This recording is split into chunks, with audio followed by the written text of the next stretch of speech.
welcome back to the Citizen channel. I hope you're all staying safe and well. And our final episode, yes, we've been delving into the world of Derek Hammond and Gary Silke's not got the lost world of Manchester City, of course. And we'll come to the last episode. We're finishing it off now, so please check out all the other episodes. Of course, the sister to this that now got the found world of Manchester City, of course, where open live on camera, some mementos, city mementos from various things, inspired by this book, of course. Will still run for a little while yet, but this is the last of the not got lost world Manchester City. My thanks as ever to Derek Hammond and Gary Silke. So yes, the end. Not many of my vlogs, they have an end. I mean, I've got the streets around Main Road, of course, is limited to a certain number of players, etc. But it's a little bit sad, but I hope you enjoyed it. And as I said, please check out on my YouTube channel all the other episodes of this. You don't have to watch in any particular order, just pick and choose whatever you want to do. Right, so please, if you are new to the channel, get back, check them all, check all the old ones. Thanks for watching, and please, if you are new, push that subscribe button, push the bell notifications. It's great to have you on board. Everything City, of course, past like this one, present and forever. And if you are pushing buttons, you can press that little like button as well. It'd be much appreciated. I'm trying to get about 20 likes for these sort of history, sort of back in time vlogs. So if you can do that for me, that'd be great. Right, first of all, DIY. Yes, make your own souvenirs. This is it. My mum made me, we called it a city gonk. It was like a little man that was made of wool with legs and arms. It wasn't in city colours particularly. I have seen them in sky blue and red and black, etc., etc. And the only thing really city about it was my mother put the word sort of knitted. I don't have it anymore, obviously. The word city on it. So obviously it was always called my city gonk. So. And obviously you've got your Julie hats, stuff like that, like the Moonchester type hats, stuff like that. So this is all to do with that. DIY is all about originality, personalised team colours, sending out an individual message like hot pants, mini skirts, cotton football tops. It's not just a sad old nostalgia kit, but a groovy retro look for the 21st century. Knitting was an ancient craft not dissimilar to today's recycling craze and just as popular in the olden days. It involved taking a pile of fluff found on a sheep's back, twisting it into 300 yards of yarn and then painstakingly twisting the single length into a giant knot shaped like a bobble hat. Why buy a baseball cap off the shelf or off a dodgy stall outside the ground unless you're attempting to mimic the street style of an octogenarian Alabama redneck? Get yourself a nice bobble instead. You might be able to knit it yourself, but your gram will set you up with 2 cardboard rings and another 300 yards of wool, and you can feel the DIY joy of spending 7 creative hours winding yourself a giant fluffy bobble as big as your head. You know, I did try to learn to knit, only just for the sake of my ex used to do it, but it's far too difficult for me. Don't throw away those football sock short shirts just because they're ripped or worn out. Get darning with a needle and some not quite the right colour thread, and your mum will soon reassure you that they're as good as new. Why buy a nylon scarf and blazon with an unofficial version of the City badge and unimaginative phrase such as Up the Blues or Manchester City FC? Instead, get knitting and purling like Roberto Mancini above. You two could look a proper Bobby Dazzler in a big stripy scarf with a custom message direct from your heart. Something like up in one stripe and for the cup in another. The sky's the limit. You'll probably end up crocheting yourself a complete adult football romper suit in your club colours, or not, as the case may be. Yes, so yeah, some interesting pictures there. But if you got anything like that you've got knocking around, let me know. It'd be great to see. Send us some pictures and stuff like that. As I said, I think one of the most modern versions of it, of course, is the Julie hats, which the players used to sort of sport, didn't they, and still do, and still appears obviously on Twitter and repost stuff on that. Right, on to the next one, a piece of the action. Yes, Jigsaws, City Jigsaws. Yes, well, I've got a couple. I've had a couple in the past, but they used to give them away, apparently. I don't remember this. It's not in my memory. In the sunny 70s, all you had to do was collect up labels on the back of Heinz baked beans tin. So I'm not too sure why I missed out on that. Depends how late in the 70s it was. And obviously, there's one of Franny Lee there, a Jigsaw Franny Lee. So you'd imagine it was the early 70s, right? About my time. But say some of these things have missed me by. Let me know if you remember it. Or if you still got the Jigsaw, perhaps.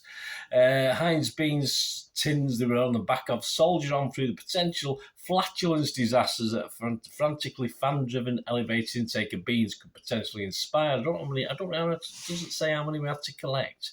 It wouldn't be one or two, would it? Presumably. And within a few short months, you'd have a picture of Franny. Well, months. I mean, you'd have to get through a lot of beans, I suppose.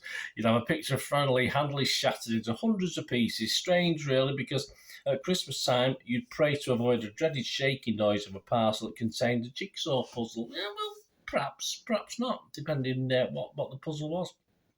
Well, sort out corners and edges first, day. Well, you used to do that. It's been a long time since I've done a jigsaw, but if you got, I say, that's something that passed me by. If you know about it, get in touch.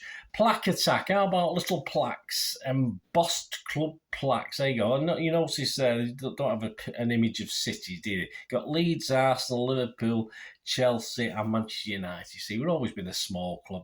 Collect the big names now, and with the due respect to Darlington and Southport, some of the smaller ones too. Darlington, well done. Once you cut out your first token from this shoot advert, doesn't ring any bells to me, although shoot was one of my popular purchases, of course.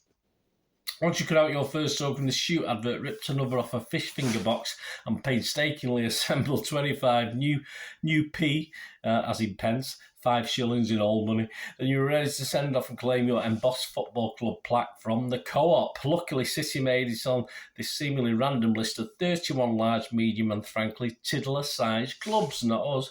It's all at your Co-op now.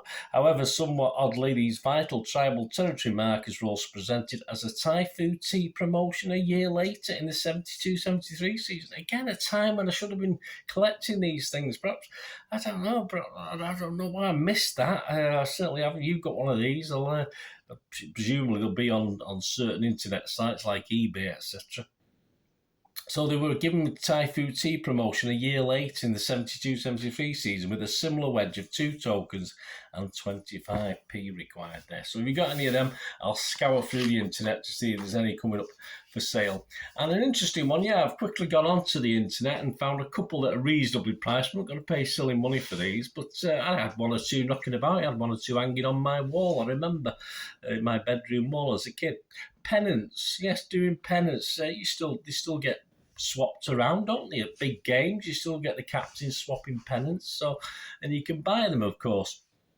So I might be feature 1 or 2 on my Got the Found World if I ever put a bid in for a couple and win those. I say I can't be paying silly money, but I don't mind a couple of examples. Doing pennants, let's over to the guys, over to Derek Hammond and Gary Silke. Curiously, it's only 2 classes of game at either end of the importance spectrum. Big European matches and cup finals, and utterly meaningless friendlies that attract the attention of the club pennant maker, who provides a skip with a long triangle of plasticky silk hanging off a length of dowling to hand it over to the opposition captain before the toss-up. Ever it was thus, though, exactly why it's impossible to say. It was something to hang in the trophy cupboard during those long barren spells. We suppose treasure mementos and clammy handshakes before the hacking began. Far more fun than the official jobbies are these cheap plastic pennants designed for children to hang on their walls. Cheap plastic, how rude. I thought they were the original things. With less just pretend po-face ceremony, it's the ones that you could buy off the market for tuppence, which are now worth most to collectors. The ones with the worst drawn images of silverware and stars and only partially accurate lists of trophies won before you were born. Well, depends how old you are. If you're as old as me, you've got a chance. Some good full members cup final one there. City versus Chelsea. Mike Summerby, Manchester City, England. I don't know what that one, unless it was to do with his testimonial. I don't remember that one. And of course, something like the European Cup Winners' Cup 1970, League Cup, FA Cup, and the Champions. So it covers all options, doesn't it, that one? But there you go. So if you've got any pennants hanging around, you still keep them. I'm sure I've got a couple somewhere knocking around. I'm fairly sure on pennants. And to finish off, just a little special on a kit supplier. Obviously, one of the longest running ones, which of course, sadly now been taken over and in another big group. But Derek Hammond and Gary Silke, just a little piece on Umbro, interest, a little bit of history as well. So I thought I'd read this out to finish off this episode and this series. Umbro had been making fantastic football kits since 1924 when the Humphreys brothers, Harold and Wallace, set up a workshop in Wilmslow, Cheshire. In those less ostentatious days, labels were worn on the inside of clothes, not on the outside. So their prestigious list of classic kits remained largely anonymous. They were kitting out City from as early as the 1934 FA Cup final. I don't remember it, so don't start. And the famous FA Cup triumph for Blackpool in 1953. Tottenham's 1961 double, England's World Cup glory in 66, Celtic's European Cup win in Lisbon in 67, and United's the following year were all achieved in Umbro kit, with not a visible diamond in sight. Umbro were the first to produce a full set of football kit replica for the kids in 1959, yes, the year of my birth, which became hugely popular when Dennis Law endorsed them in the mid-60s. Probably wear a United kit. By the time I was taken into our local sports outfitters for my first football kit circa 1973, it was called the Umbro set and came in a box with a cellophane front. Have you still got the box, anyone? Have you still got the original? I bet that'd be worth a few quid. Affording you a tantalising glimpse of the shirt, shorts and hose contained within, as they weren't interchangeable. You had to be average size and keep your fingers crossed. I was probably average size at that time. By the mid-70s, branding was beginning to creep in. A little diamond logo appeared on shirts until on the eve of the 76-77 season, an advert appeared in Shoot proclaimed it's going to be a sparkling season. Just look at those diamonds. 6 years after Brazil had won the 1970 World Cup, in Umbro, without a single diamond showing, the new range of Umbro kits now sported dozens with multi-logoed tape down the sleeves and shorts. City continued to wear a decent series of Umbro kits through the 80s and 90s until Kappa came along in 1997 with their new laser blue regime, and 63-year partnership came to a temporary halt.